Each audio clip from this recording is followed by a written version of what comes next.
Grumble, grumble. Hey everyone, it's the Grumpy Meeple, and I am coming back at you with a gameplay video of WonderLands War. This is the deluxe edition of the game. Deluxeified to the max. And I'm joined here by a couple buddies of mine who are going to help me play this because it doesn't have a solo mode. And yeah, we're gonna have a good time. We're just picking characters right now and getting our bags and everything set up. So this game is basically a competitive bag builder, kind of like Quacks of Quedlingberg meets Blood Rage style game. And so the first thing we need to do is pick our faction that we're gonna control. So you have already chosen the Cheshire Cat. That's right. I got Alice. You're going to take Alice? Okay. Yeah. I will take the Mad Hatter then. So the deluxe edition comes with these incredible bags that I basically went through and pre-stuffed with everything each player needs. So we should be pretty much ready to set up. Okay, there's two sides of your player card. Make sure you're on the right side. There's a two-player side, and then there's the kind of normal side. Yep. Oh, okay, gotcha. All right. So, put this over here. Thanks for joining me, guys. Yeah. I'll keep your anonymity in place unless you want to reveal yourselves, or you can come up with a fake name. I could call you Dr. Mysterio or something. Percentage of revenue per view is my Okay, so yeah, this is gonna be like 25 views if I'm lucky. So if they're gonna be 25 damn pleased views, I can tell you that. Yeah, these bags are luxe as hell. They're very nice. Yeah, they even sit up, like they'll actually sit on the table. Oh, because it has like a bottom. Yeah, it has like a bottom. All right, so these are castles. So whoever wins a battle in a region will place a castle there, and it's like a permanent it's like permanent strength that you have in that region. So the next time you fight there, you'll be stronger just by default. Okay. You're gonna have a bunch of chips. We'll set those aside for the minute. Try and kind of get them in some kind of order. Okay. We're gonna have 4 wager cards. This is gonna be for if you don't want to participate in a battle, you can bet on who is gonna win, basically. Okay. So you'll put one of these out and then you'll flip it over. So we only need the wager cards for the characters that are in the game then, right?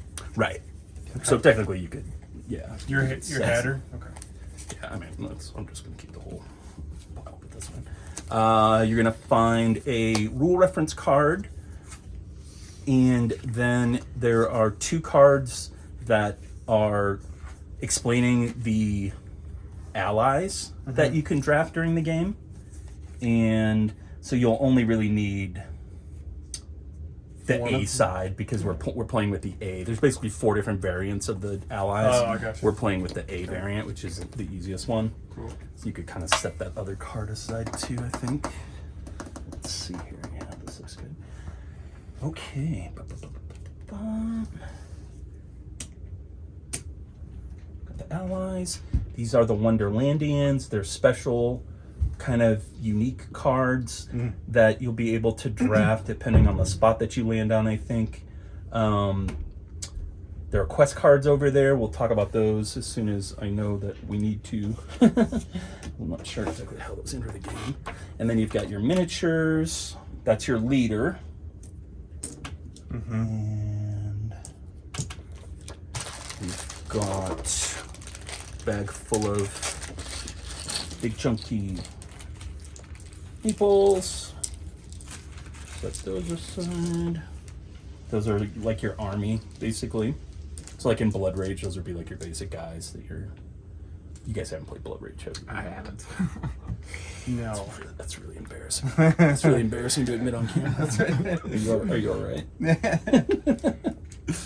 You've got a modifier, a point modifier, so if you go over like 100 points, you can continue tracking it. You've got a cube, and then you've got some discs. And this is your shield token. This will go on your faction card, like right there. I might get into not that in a have minute. one of those. I don't think I have one of those. You don't think you have a shield token? It's possible. I'll give you one from one of the other players for the moment. Okay. It's possible I stuck two of them into one bag or something. Just gonna say, I'm pretty sure I'm human. one. Occasionally human. Viewers know that I'm usually savant-like. But everybody makes mistakes sometimes. Oh yeah, there's two of them in here. Okay. So there's her. Sweet. Yeah, one luck. That was so savant-like. The exact one that had double things in it. So just so you guys know, a lot of this stuff doesn't come with the base game. This is the deluxe edition from the Kickstarter with the premium chip upgrade. Yeah, like this looks crazy. Yeah, aren't those beautiful? Yeah. Yeah, that's like the kind of thing that you would see in another campaign, or you would see on like Geek Market for quacks, and it would cost you like an extra $60 or something to get them all. I don't even know. And it was included with the deluxe version of the game.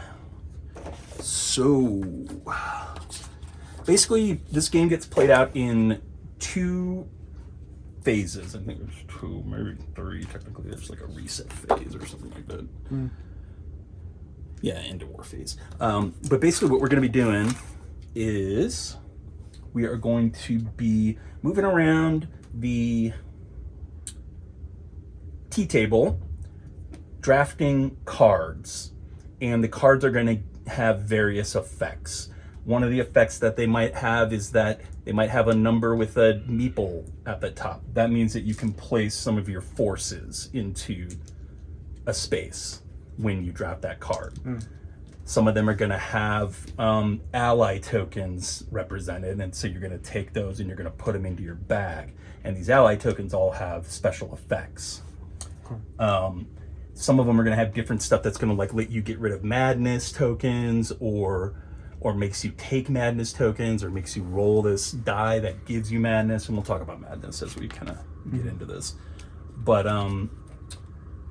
the basic gameplay loop is you go around this table until everybody drafts 4 cards per round, and then you do the war phase where you go from zone to zone and you're fighting for control of the zone. And whoever has control gets the number of points listed on the point token for that round. Okay. So for instance, for the first round, the Tolgi Woods is worth 6 points, whereas the Pool of Tears is only worth 2. But by the end of the game, the Pool of Tears is super valuable. So there might be an element of, I'm going to go there because it's uncontested. I'm going to get my army, my castles on there to build up, and then I'm going to blow it out. You know? It's like Ethnos. If you play Yeah. That's what this reminded me. I knew we'd played a game like this. Yeah, that's a really good game too. It is. I like that game a lot. So that's a basic gameplay loop. So I'm going to bust out the rule book and make sure we have all this set up done correctly, and then we'll talk about how to actually get going here. Wonderland has lost all frivolity and madness. Where once there was joking and frivolity, now there is just anger. The tea party is entirely sane. The Red Queen speaks in whispers. The Jabberwock has escaped the poem, and Alice returns to find Wonderland a pale shadow of its former self.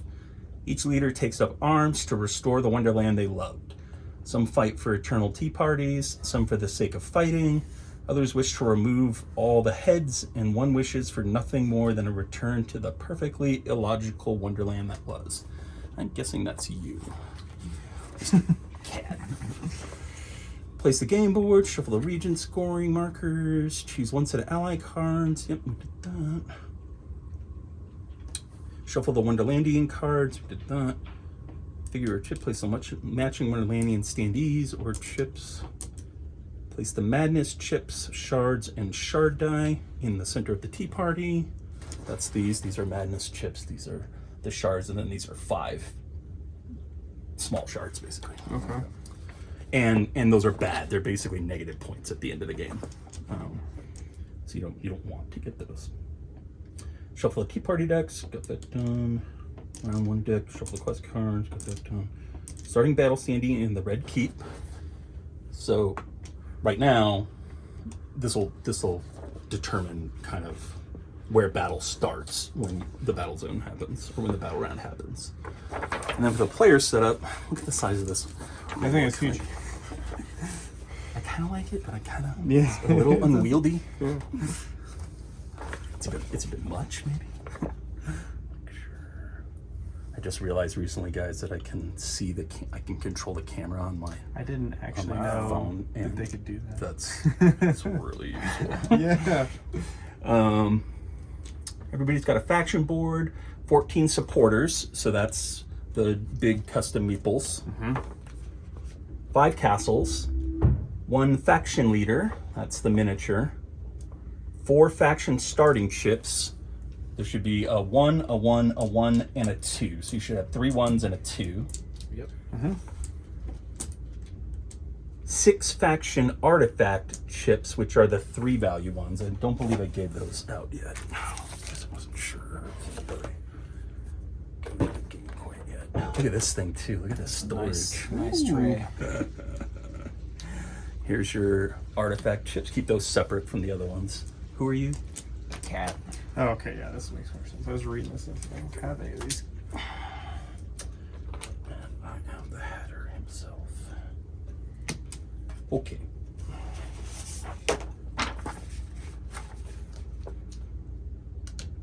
One draw bag, 1 plus 50 scoring token, 4 wager cards, 1 starting double madness chip. So that should be one that looks like this. Make sure everybody's got one of those bad boys.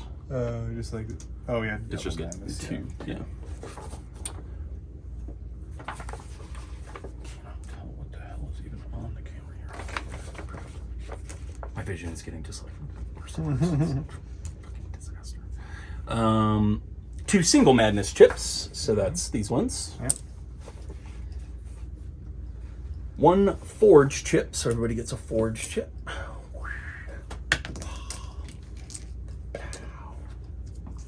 We'll talk about what the forge is as soon as I know what the forge is. 6 faction discs, that's these little goobers. 1 cube, 1 shield token, and 2 ally ability reference cards. That's this, which you only need the A side of for our game. So first of all, place your supporters in castles next to your faction board. I think we've got that. That's this stuff, and then place 4 of your supporters onto the marked spaces of the 3rd forge track of your faction board. 3rd forge track. This meeple one? Oh, okay, I see it, yeah. So like here, here, here. You have 4 of them? Yeah. Okay. I think so. Oh no, it's like this. Just Yeah, exactly that's as it what shows it you on the card. These are really cool. You know, usually it just comes with little meeples, but now it has like bespoke custom meeples in the deluxe edition for all the factions. Although I don't know how a teapot fights for you. Is there a fighting teapot in that movie? Beauty of That's the Beast. Beauty and the is. Beast, yeah. That's what I thought. I mean, it's not really like a warrior. Yeah. It's just kind of there. Place 4 of your faction artifact chips onto the matching symbols on the right side of your faction board. So that's these spots. So you go like that.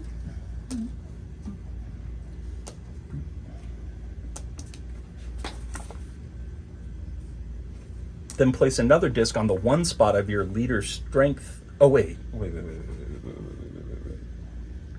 Faction artifact chips onto the matching symbol. Yep. Place 4 of your faction discs onto the 4 matching upgrade spaces on the left side of your faction board. What the hell are they talking about? Oh yeah, these things, right? The little circles. These are factions? Yeah. Wait, the 4 matching upgrade slots?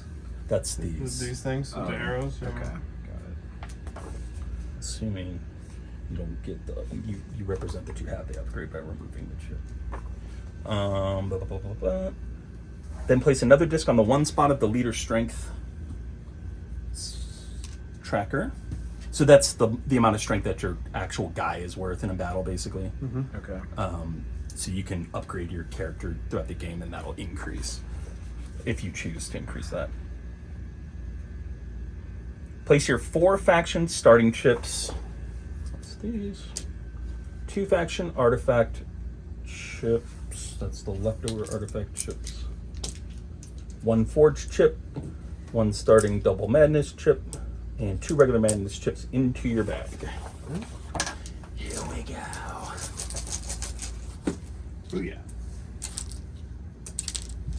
I pinged the guy who is like, I don't know if he's like the lead developer of these games or like the CEO or something on Facebook this evening. I was just like, Jesus, man, like you really blew this shit up.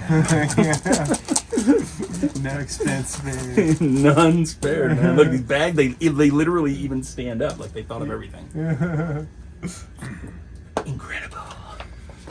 Okay. Place your shield token active at the upper top left corner of your board. So there's like a broken and an active side. Place 1 faction disc at the start of the score track. The score track is right here. Yep. Can you get one guy on there? Oh.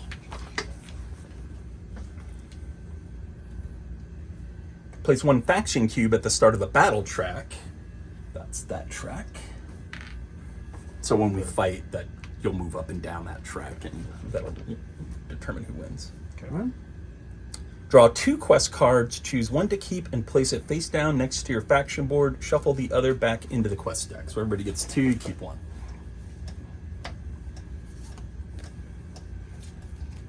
I don't know if you want to It's draw like a from weird, this. it's like a weird, it's like a I weird want way to, of yeah. handing these out. What's wrong with you? This is on camera, man. I get nervous when I'm on camera, okay? You're good, you're good. No one knows, no one I'm knows. just kidding. The camera's not there. Isn't that what they say when you're when you're on Regis? Just pretend like the camera's not there. All right, okay. Don't share this information, by the way. This is basically ways that you can get bonus points at the end of the Okay. game.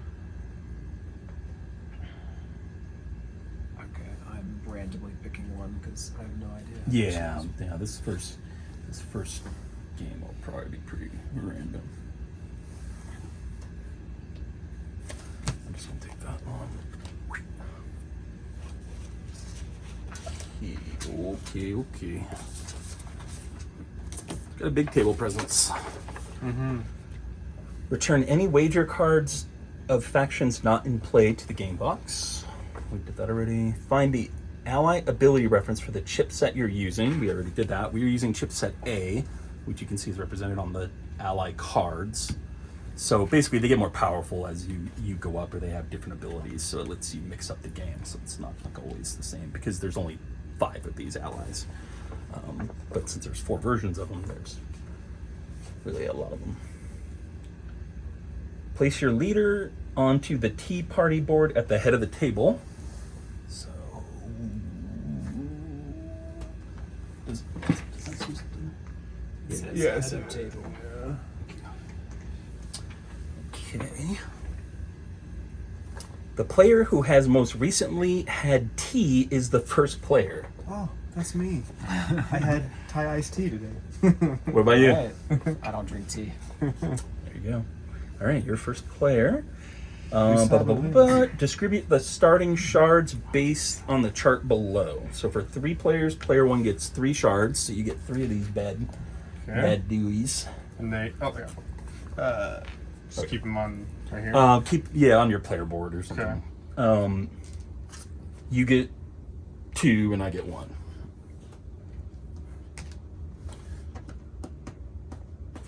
All right.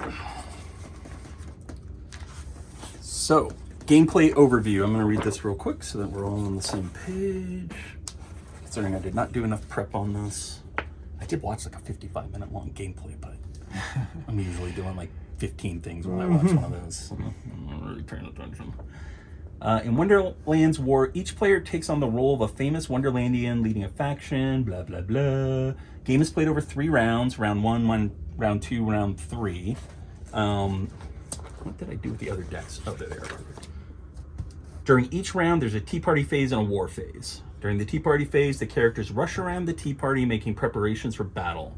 You will place supporters, these, into regions of Wonderland to gain a foothold, gather the support of other Wonderlandians, recruit allies in the form of ally chips to your cause, and find magical forges that you can use to unlock your faction's unique abilities. So that would be this stuff right here. Your character abilities. In the war phase, the characters go to battle wherever they have placed their units and use the allies they have gathered during the Tea Party. So you use your bag, basically. During battle, you will draw ally chips from your battle bag and add their strength to the fight. The player with the highest strength will win the fight, earning victory awards and building a castle in that region. But beware, the tainted madness that escaped from the broken looking glass is... Boy, they really dove into this lore. I don't know, there's this much lore to this thing. The tainted madness that escaped from the broken looking glass is spreading throughout the land. The longer you battle, the more chance your supporters will be corrupted by the evil madness and abandon your army. So the way you win the game is earn the support of Wonderland by building castles, completing quests, and amassing victory points. At the end of the 3rd round, the player with the most points, castles, quests, and victory points wins the game and is named the new ruler of blah, blah, blah. Okay.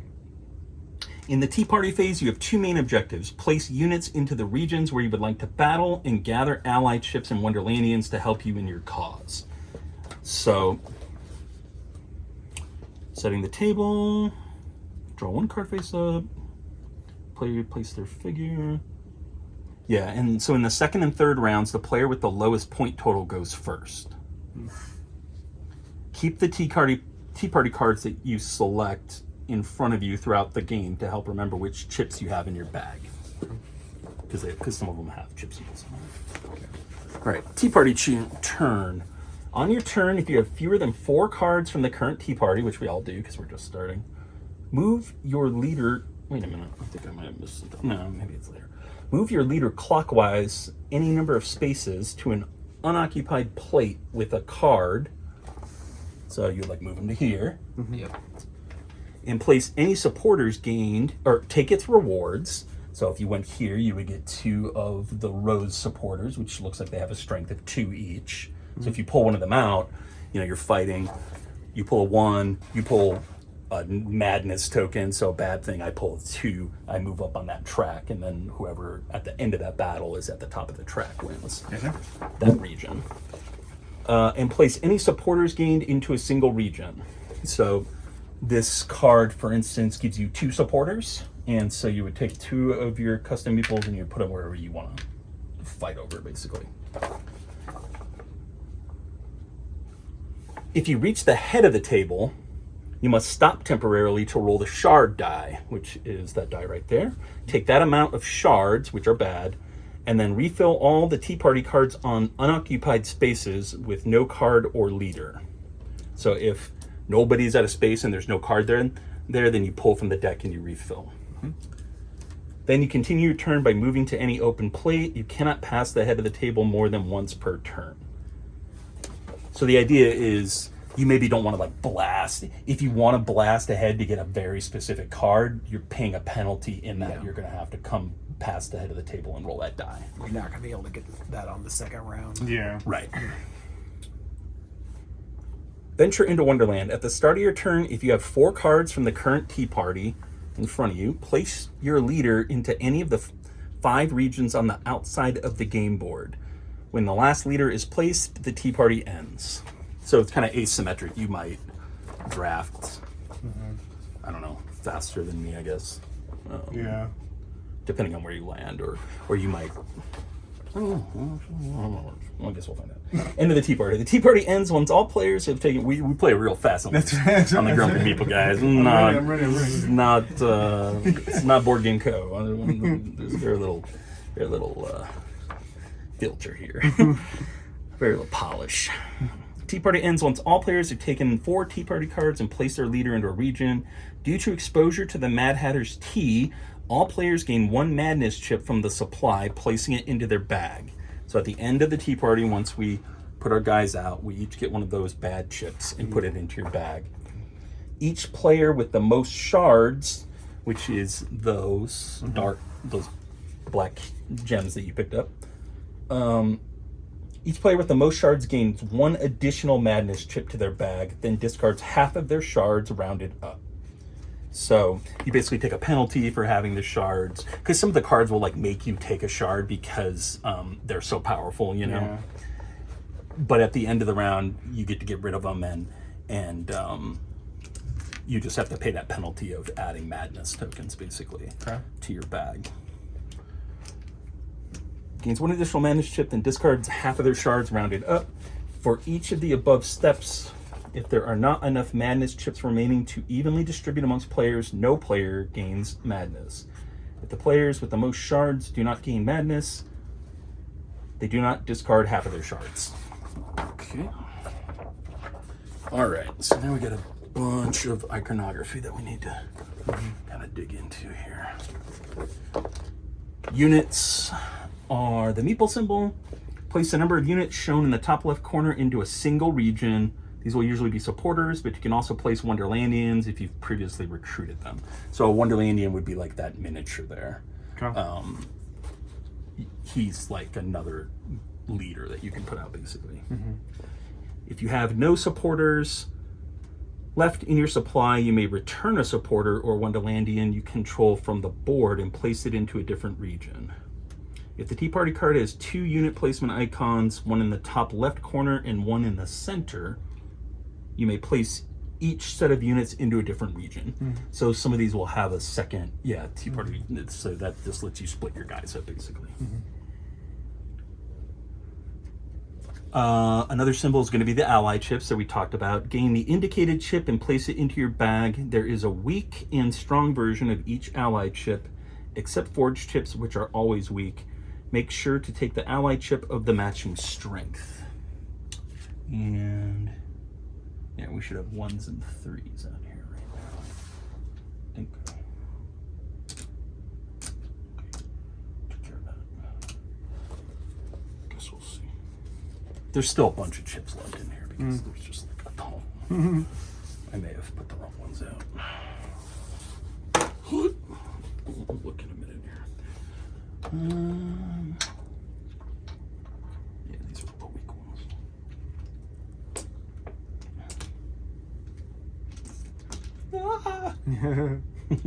Man, these chips. I told somebody on Discord today, I think these chips might be the best friend I've ever had. Very nice. They're so beautiful. Yeah. So amazing. They're like borderline holographic sometimes. They are, and they're so heavy and thick and lustrous. They have a lustrous glow about them. I feel like I'm freaking Gollum with these chips. Yeah, my friend.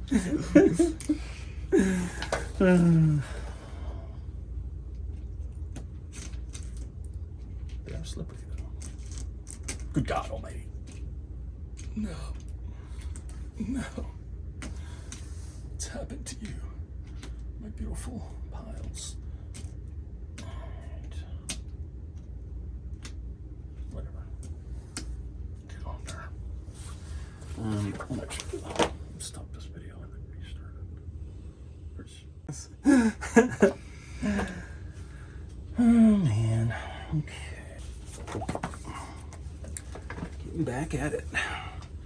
Any ally, choose any of the ally chips and gain 1 at the indicated level. 1 pip indicates a weak ally chip with lower strength. 2 pips indicates a strong one. So that's a wild, basically, like that symbol right there.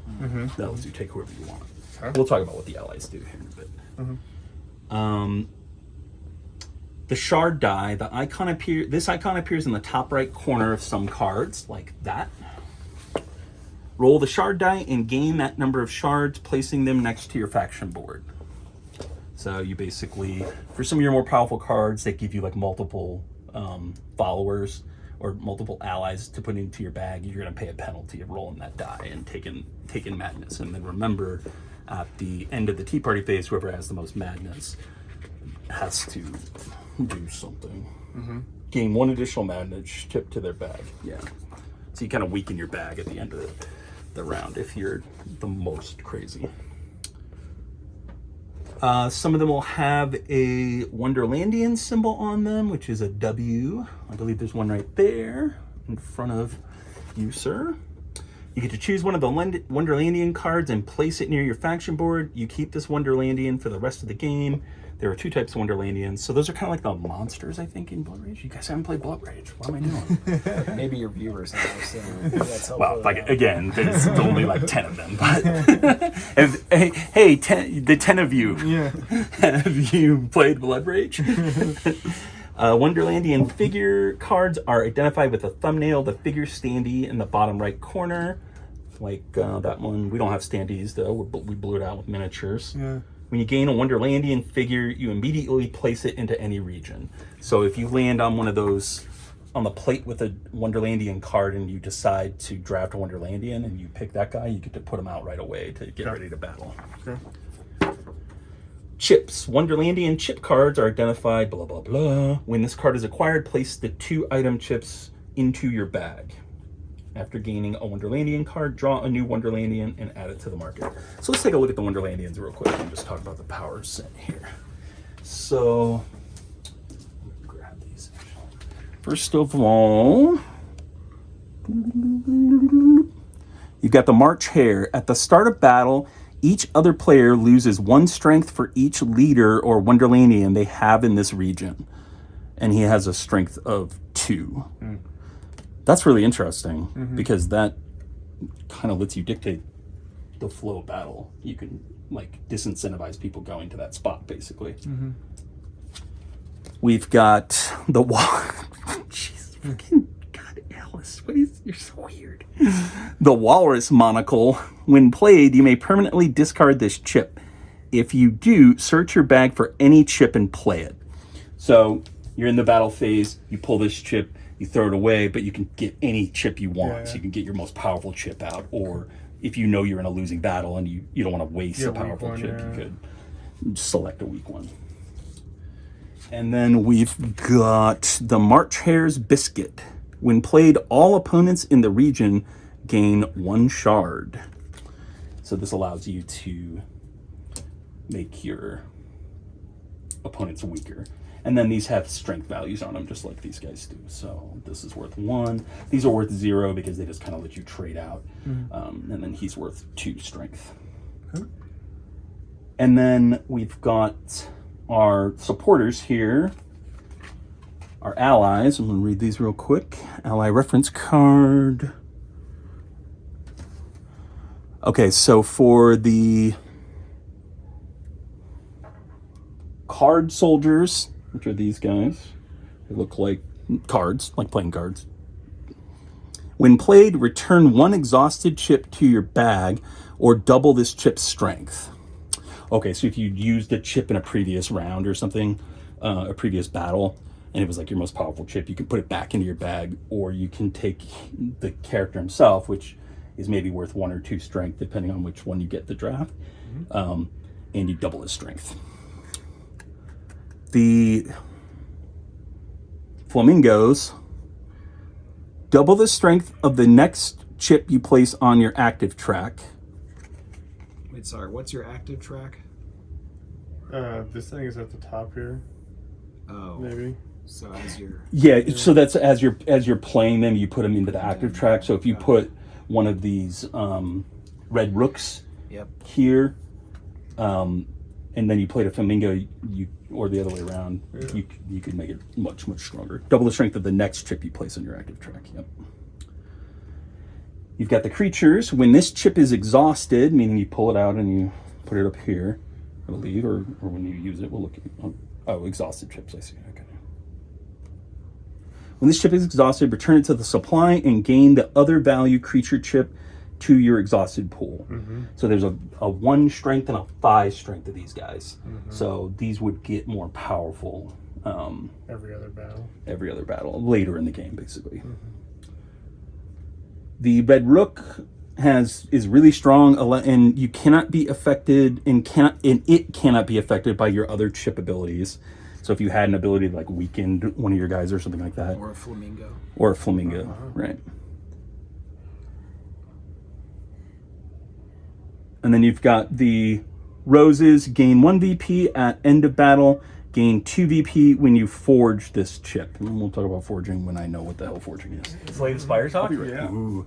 There's a board game version of that coming out. It seems like the worst idea that anyone has ever had. That'd be kind of strange. That'd be kind of strange. There's a lot going on. I was really excited the first time I heard that, and then I started thinking about having that many cards. Yeah. And all the modifications. Oh, yeah. All modifications. I was like, no, yeah, okay, that's not gonna work.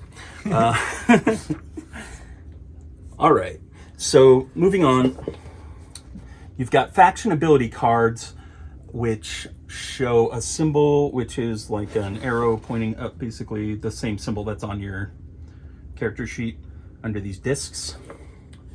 So if you draft one of those cards, it allows you to unlock one of your faction abilities. Remove the disc from the faction ability you want to unlock. They can be unlocked in any order. Each faction has 4 abilities, 2 that improve your faction artifact chips, which are your like really powerful ones, and 2 passive abilities. So for instance, the Mad Hatter, he has Piping Hot for a faction ability. Immediately after gaining strength from a teacup chip, you may move it to your Madness track to gain 2 strength. So he would pull one of his chips out of the bag, he would get the strength, and then you would move it here, and he would get additional strength. He's got one called How Refreshing. When you play a teacup chip, you may return 1 exhausted chip to your bag, or give 1 shard to an opponent in the region.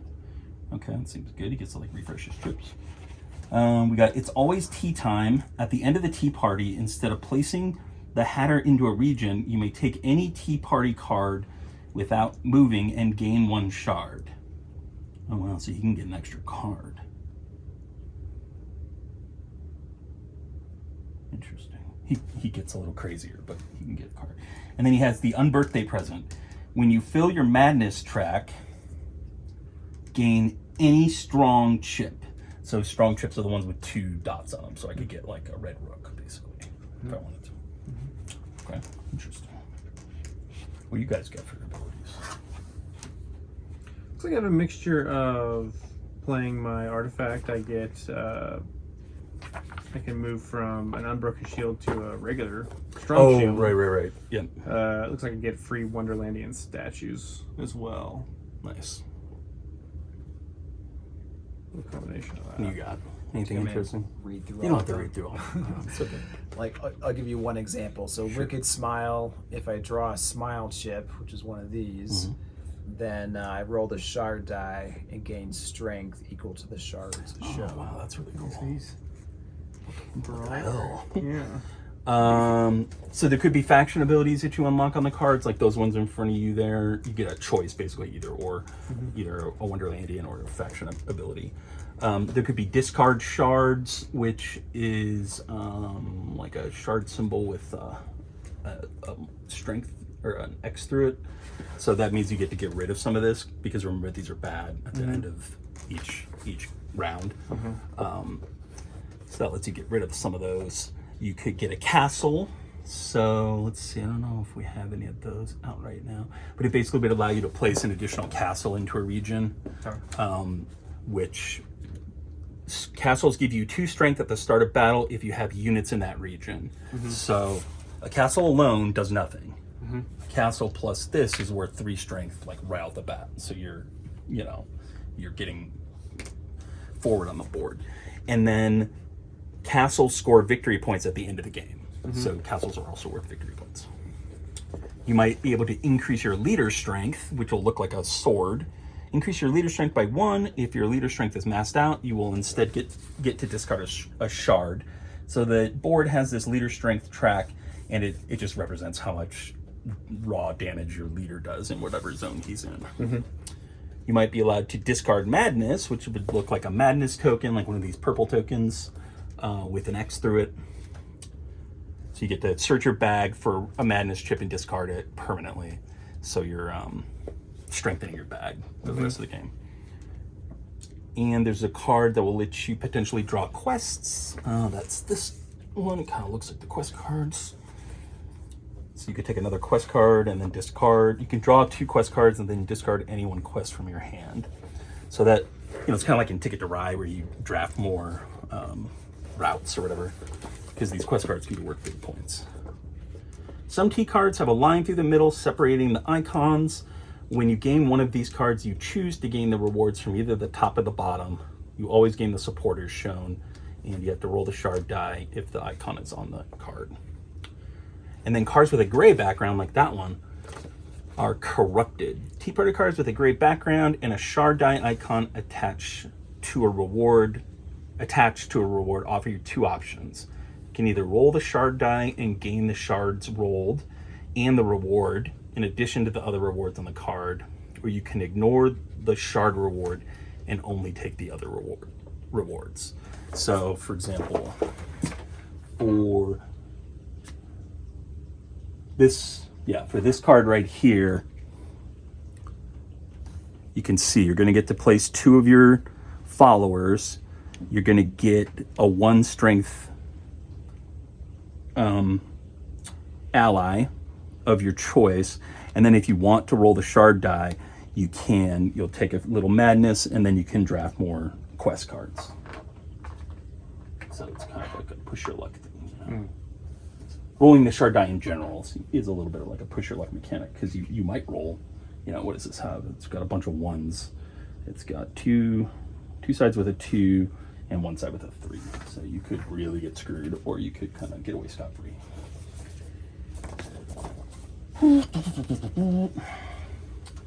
Yeah, and then the ally chips are limited supply. So if you select a card that would gain you an ally chip that's no longer in the supply, you may gain a chip of any chip of equivalent level, weak or strong. Here it just shows you the ally cards. Leader effects. Each leader has a unique power that can only be used during the T phase. So in the first phase when you're kind of moving around. So the Mad Hatter has, it's my party. Once per T party, you may refill all unoccupied T party spaces and take any card without moving. So since I'm going third, that might actually be valuable for me. You guys might take the really good stuff, and I might say, okay, I'm going to refill.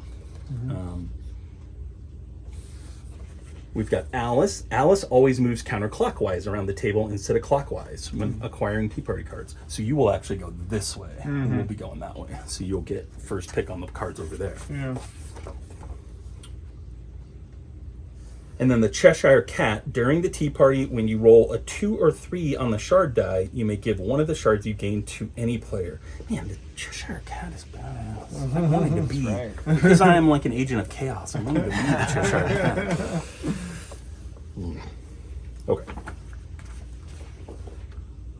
In the war phase, you'll battle in each region where you have units, supporters, Wonderlandians, or your leader. By drawing chips to win a battle and build a castle, you must have the highest strength, but you may wish to stop earlier to complete a quest or work towards forging your faction. I don't know what that means. The differing objectives in war require you to carefully analyze your opponent's position, blah, blah, blah. Starting, so maybe, what do you think? Maybe we can do we need to know all of this before we can play it all, or can we actually kind of start? Do you have a sense of like the basic flow of the game? You're going to move around, you're going to put your At the very guys least, out. the Tea Party phase, I feel pretty, let's pretty do it. confident Maybe in. let's just try to start this. There's also this incredibly detailed, hilarious like map of it. Oh, that's a nice flow chart. Flow charts. Yeah, it's what awesome. is, just one question, what's forging? Yeah, forging. After battle, you may forge 1 active chip. So I believe that lets you So beef it to the T-star. increase the strength of it. That's what I figured. But let me double check that. Forging. You can forge your chips into powerful artifacts. You may forge once if there's a forge icon on your final space on the battle track. So there is a forge icon on your final space of the battle. Kind of don't know what the hell that means. Are there icons on that battle track over there? Yeah. There are. Okay. Couple forge I can't hammers, see. yeah. I can't see those. Where are they again? You got, looks like every, I don't know. Okay. There's just a few. So that's interesting, though. Five. That might mean that you might not necessarily want to win a battle. You might want to just land on that spot, you Yeah. know, so that you can forge. Yeah. Because to forging, you choose any one active chip, including a forge chip. So chips that you have like played out, basically. Place it onto the leftmost empty space of any of the forge track on your player board. I believe these are the forge tracks. And then gain the reward from the space you covered. If you have completed a forge track, immediately gain the artifact chip from the end of that track and add it to your bag. So you can get more supporters that way. That would be if you were forging on this track. You can increase the end game VP award for each of your castles. That would be on this track. That's actually really interesting. That could totally change the whole way you play the game if you focused on them. You might only care about the castles. Some of them will just give you straight up victory points. Star awards victory points when forged. Oh yeah, okay, so at the end of some of these tracks, basically. Some rewards are between two forge tracks. You must fill the spaces above and below those rewards to unlock them. That's interesting. Oh, I see, okay. So if you had those two, then you get both. So these will let you increase your leader strength. This will let you remove madness, shards or whatever. And so... Do you just put the forge token there? Yeah. That's okay. Yeah, so you'll take it and you'll put it here, and you'll take the supporter and he'll join your crew, basically. Cool. Very cool, very cool.